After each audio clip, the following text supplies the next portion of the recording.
Konsep otonomi daerah.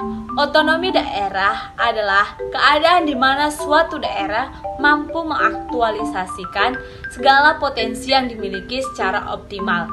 Menurut Kamus Besar Bahasa Indonesia, otonomi daerah adalah hak, wewenang, dan kewajiban daerah untuk mengatur dan mengurus urusan rumah tangganya sendiri sesuai dengan perundang-undangan yang berlaku. Dalam Undang-Undang Nomor 32 Tahun 2004, Pasal 1 Ayat 5, pengertian otonomi daerah adalah hak, kewajiban, dan wewenang daerah untuk mengatur dan mengurus sendiri urusan pemerintahan dan kepentingan masyarakat setempat sesuai dengan peraturan perundang-undangan.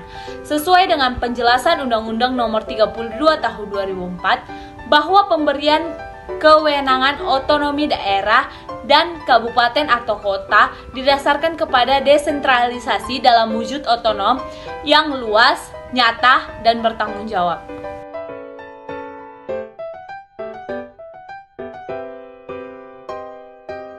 Konsep daerah otonom. Daerah otonom merupakan kesatuan masyarakat hukum yang mempunyai batas daerah tertentu yang berwenang mengatur dan mengurus kepentingan masyarakat setempat. Menurut Undang-Undang Nomor 23 Tahun 2014, daerah otonom yang selanjutnya disebut daerah adalah kesatuan masyarakat hukum yang mempunyai batas-batas wilayah yang berwenang mengatur dan mengurus urusan pemerintahan dan kepentingan masyarakat setempat menurut praksara sendiri, berdasarkan aspirasi masyarakat dalam sistem negara kesatuan Republik Indonesia.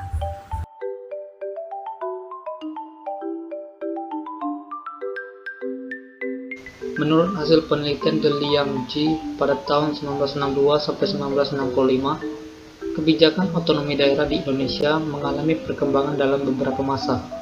Di antaranya, yang pertama masa penjajahan Belanda.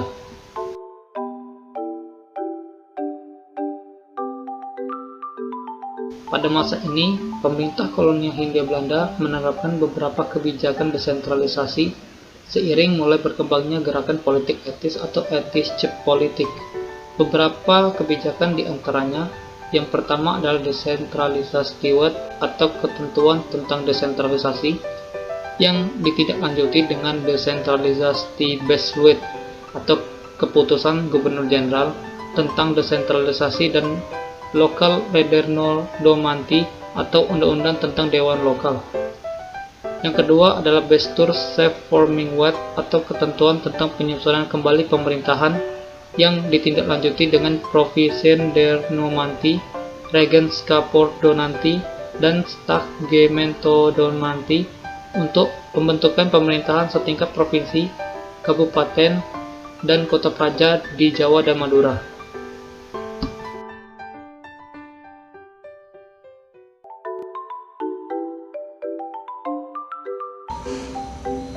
Masa penjajahan Jepang. Beberapa contoh penerapan kebijakan otonomi daerah pada masa ini yaitu A. Undang-Undang Nomor 1 Tahun 1942 tentang menjalankan pemerintahan bala tentara. Menurut undang-undang ini, wilayah bekas jajahan Belanda dibagi menjadi 3 daerah pemerintahan militer. B. Undang-Undang Nomor 27 Tahun 1942 tentang perubahan tata pemerintahan daerah. Menurut undang-undang ini, Jawa dibagi ke dalam beberapa shu atau keresidenan, ken atau kabupaten, dan si atau kota praja. C. Undang-Undang Nomor 28 Tahun 1942 tentang pembentukan beberapa keresidenan dan kota praja. D. Osamu Seirei atau peraturan yang dikeluarkan oleh Gun Seikan Nomor 12 Tahun 1943 tentang pembentukan beberapa ken atau kabupaten dan si atau kota praja. E. Osamu Seirei Nomor 37 Tahun 1943 tentang pembentukan daerah-daerah perwakilan rakyat di tingkat keresidenan dan di Jakarta.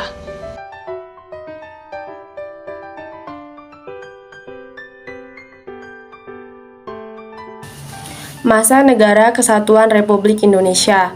Beberapa kebijakan otonomi daerah di masa ini meliputi yang pertama, Undang-Undang Nomor 1 Tahun 1945 tentang peraturan mengenai kedudukan Komite Nasional Daerah.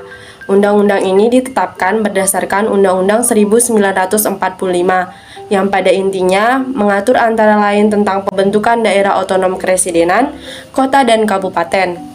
Yang kedua, Undang-Undang Nomor 22 Tahun 1948 tentang penetapan aturan-aturan pokok mengenai pemerintahan sendiri di daerah-daerah yang berhak mengatur dan mengurus rumah tangganya sendiri. Menurut undang-undang ini terdapat 3 tingkatan daerah, yaitu provinsi, kabupaten atau kota, dan desa kota kecil. Yang ketiga yaitu Undang-Undang Nomor 1 Tahun 1957 tentang pokok-pokok pemerintahan daerah. Menurut undang-undang ini, daerah dibagi menjadi 3 tingkatan, baik provinsi, kabupaten atau kota, dan desa atau kota kecil.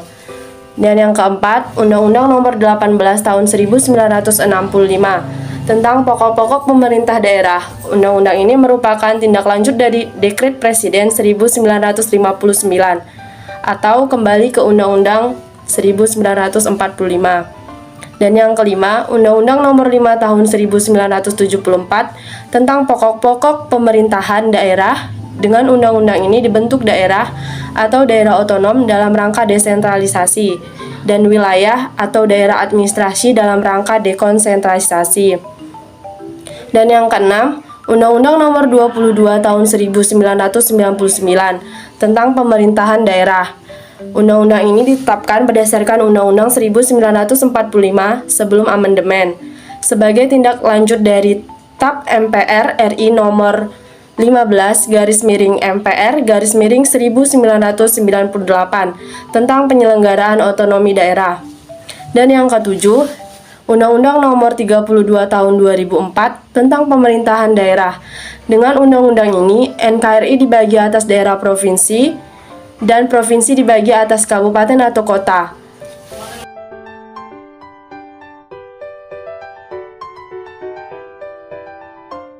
Permasalahan dalam otonomi daerah di Indonesia.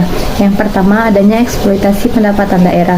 Salah satu konsekuensi otonomi adalah kewenangan daerah yang lebih besar dalam pengelolaan keuangannya, mulai dari proses pengumpulan pendapatan sampai pada alokasi pemanfaatan pendapatan daerah tersebut. Yang kedua, pemahaman terhadap konsep desentralisasi dan otonomi daerah yang belum mantap.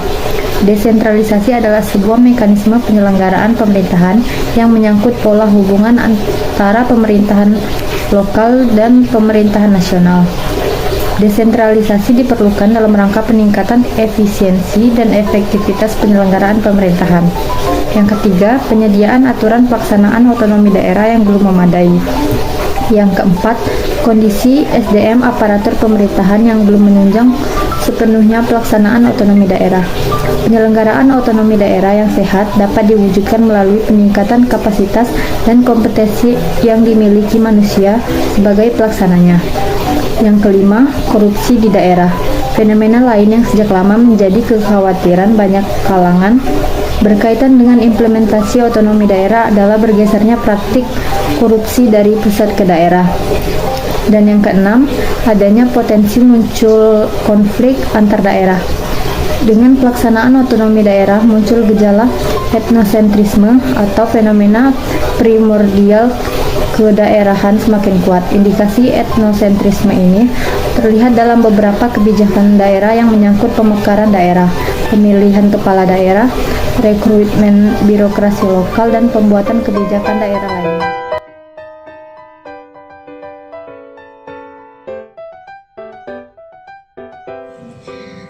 Tantangan otonomi daerah. Yang pertama, otonomi daerah dituntut untuk semakin mempererat persatuan dan kesatuan bangsa di tengah-tengah kemajemukan di tingkat lokal, regional, dan nasional. Kedua, otonomi daerah dituntut untuk menumbuhkan kemandirian penyelenggaraan tata kelola pemerintah daerah yang transparan dan aspiratif. Tiga, otonomi daerah dituntut untuk mengharmoniskan pemanfaatan berbagai sumber daya lokal dan kearifan daerah dengan tetap menjamin keseimbangan dan kelestarian lingkungan. Terakhir, momentum regional dan global. memberikan tantangan bagi setiap daerah untuk meningkatkan daya saing dengan memperhatikan prinsip demokrasi, pemerataan, keadilan, keistimewaan, dan kekhususan, serta potensi dan keanekaragaman daerah.